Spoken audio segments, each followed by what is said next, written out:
अवधूत चिंतन Shri Gurudev Datta.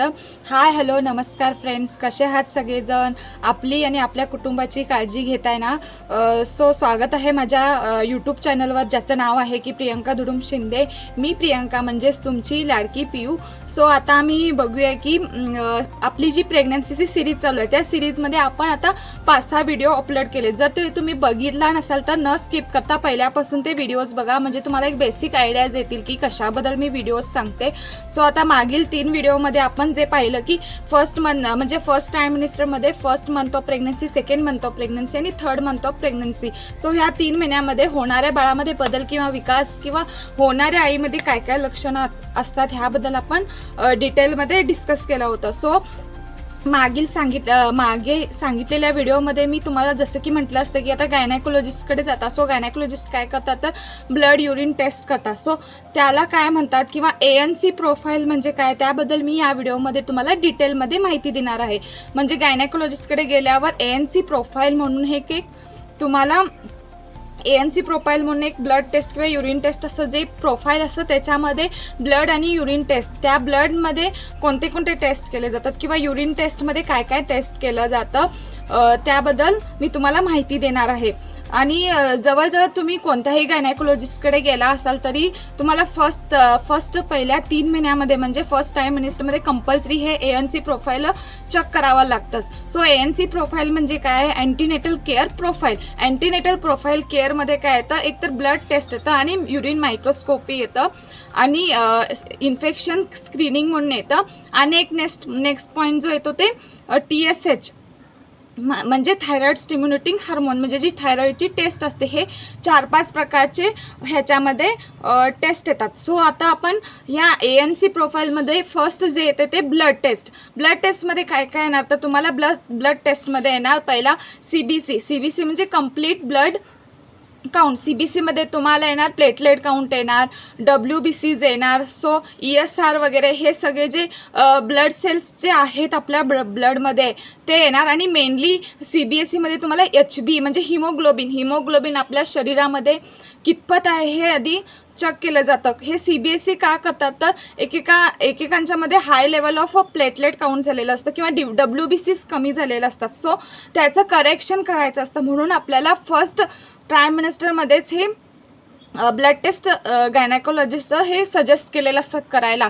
So HB पण बघितले जाते, कारण की HB हे खूप इम्पॉर्टंट फॅक्टर आहे प्रेग्नन्सीमध्ये. कारण की तुमचं HBच लो असेल तर तुम्ही तुमच्या होणाऱ्या बाळाला कितपत रक्त पुरवठा करता की स्वतःसाठी कितपत रक्त आपल्या शरीरामध्ये आहे हे जाणून घ्यायचं असतं. सो डॉक्टर्स हे कंपल्सरी करायला लावतातच. त्याच्यामध्ये काय होतं की आता प्रेग्नन्सीमध्ये पहिले जे 3 महिने असतात ते खूप इम्पॉर्टंट असतात. आणि ह्या 3 महिन्यामध्ये मॉर्निंग सिकनेस म्हणा किंवा भूकच लागत नाही, काही जणांना काय खाऊच वाटत नाही. सो ह्यामुळे काय होतं की आपली HB डाऊन झालेली असते. जवळजवळ माझा तरी फर्स्ट प्रेग्नन्सीमध्ये माझा स्वतःचा अनुभव आहे की मी पहिले 5 महिने काहीही घरातलं जेवलेलं नाही आहे. अक्षरशः मी फक्त भाकरी एक किंवा चपाती ह्याच्यावरच होते. भाताचं तर मला इतका कंटाळा येत होता, मी भात तर अक्षरशः खाल्लेला नाही आहे. फक्त मी फळावर 5 महिने काढलेले आहेत. त्यामुळे काय झालं तर माझं HB पूर्ण डाऊन झालेलं, जवळजवळ 5.8ला आलेलं होतं माझं HB. सो हा माझा स्वतःचा अनुभव आहे. सो त्यासाठी काय करतात डॉक्टर हे आपल्याला सजेस्ट करतात CBC करून घ्यायला. सो त्यामध्ये काय होतं तर WBC, प्लेटलेट काउंट हे वगैरे चेक करतात. कारण की WBCज हाय झाले तर त्याचं आपल्याला इन्फेक्शन व्हायचे चान्सेस असतात आणि लो झाले तर कमी पण होऊ नये आणि वाढू पण नाहीत असं असतं WBC म्हणजे पांढऱ्या रक्तपेशी. सो हे करेक्शन करण्यासाठी आपल्याला कंपल्सरी डॉक्टर हे सजेस्ट करतात. आणि नेक्स्ट CBCमध्ये काय तर तुम्हाला ब्लड ग्रुपिंग येतं. ब्लड ग्रुपिंगमध्ये कंपल्सरी तुम्हाला ब्लड ग्रुप स्वतःचं कोणतं ब्लड ग्रुप आहे माहीत आहे तर चांगलंच आहे, माहीत नसेल तर ते पण करून घ्यायला लागतं. कारण की इन फ्युचर डिलेवरीच्या टायमाला तुम्हाला जर ब्लडची गरज वगैरे असेल म्हणजे कंपल्सरी 1 पॉईंट ब्लड अरेंज करायला लागतं डिलेवरीच्या टायमाला. सो त्यासाठी आपल्याला आपलं ब्लड ग्रुप माहीत असणं हे महत्त्वाचं आहे. त्यासाठी पण ब्लड ग्रुप हे आपलं चेक केलं पाहिजे.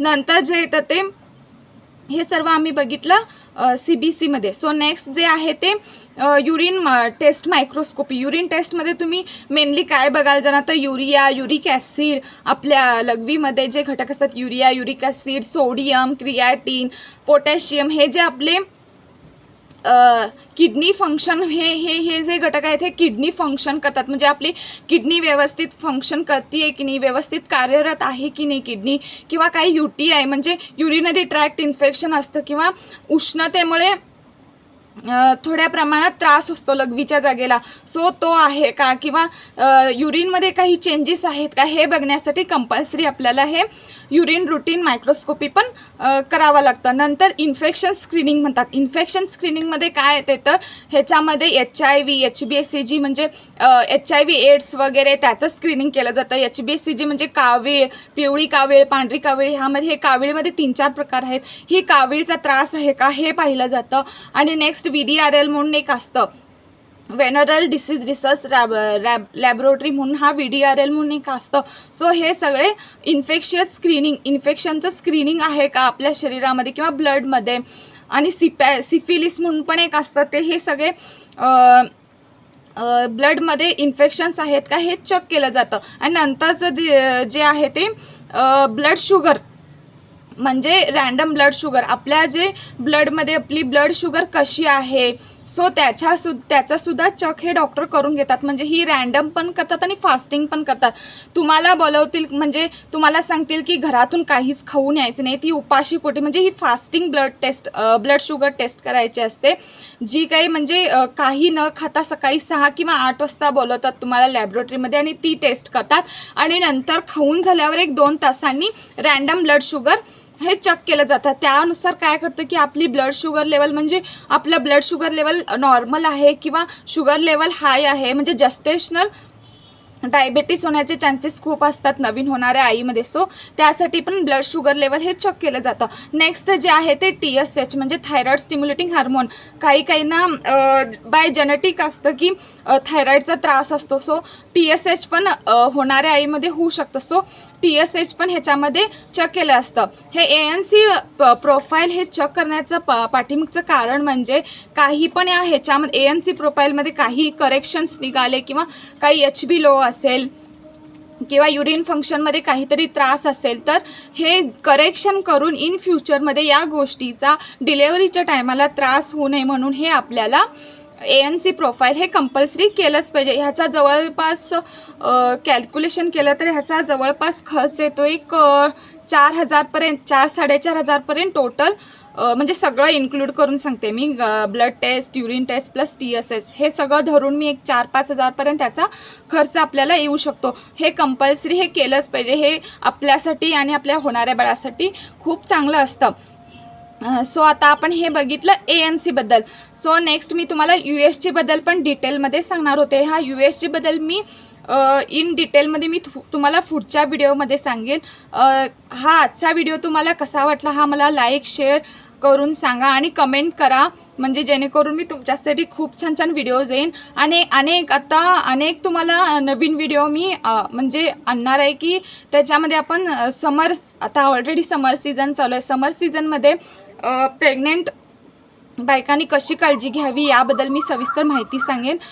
सो प्लीज माझ्या चॅनलला सबस्क्राईब करा आणि न स्किप करता प्लीज माझा व्हिडिओ पहिल्यापासून ते लास्टपर्यंत बघा आणि शेअर करा. जे कोण नवीन आई होणार असतील त्यांना हे डिटेलमध्ये माझी माहिती कळाली पाहिजे. आणि हे ANC प्रोफाईल सांगण्याच्या पाठीमागचा हेतू म्हणजे काही जणांना माहीत नसतं का करतो आपण, कशासाठी करतो, किंवा डॉक्टर्स लोक आताच का सजेस्ट करतात हे माहीत नसतं. सो ह्यासाठी मी ह्या व्हिडिओमध्ये डिटेलमध्ये एक्सप्लेन केलं आहे.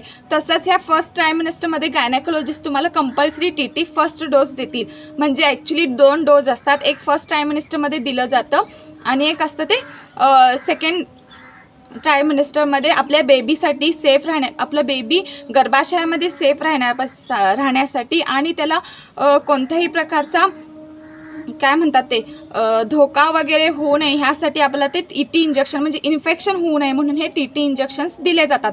सो नेक्स्ट व्हिडिओ मी तुम्हाला नक्कीच USGवर डिटेलमध्ये सांगेन. सो तोपर्यंत आताच काही तुम्हाला सजेशन असतील किंवा काही प्रॉब्लेम असेल, काहीतरी इन्फॉर्मेटिव्ह व्हिडिओज आणि पाहिजे असतील तर मला प्लीज कमेंट करून सांगा की असे व्हिडिओज आम्हाला पाहिजेत.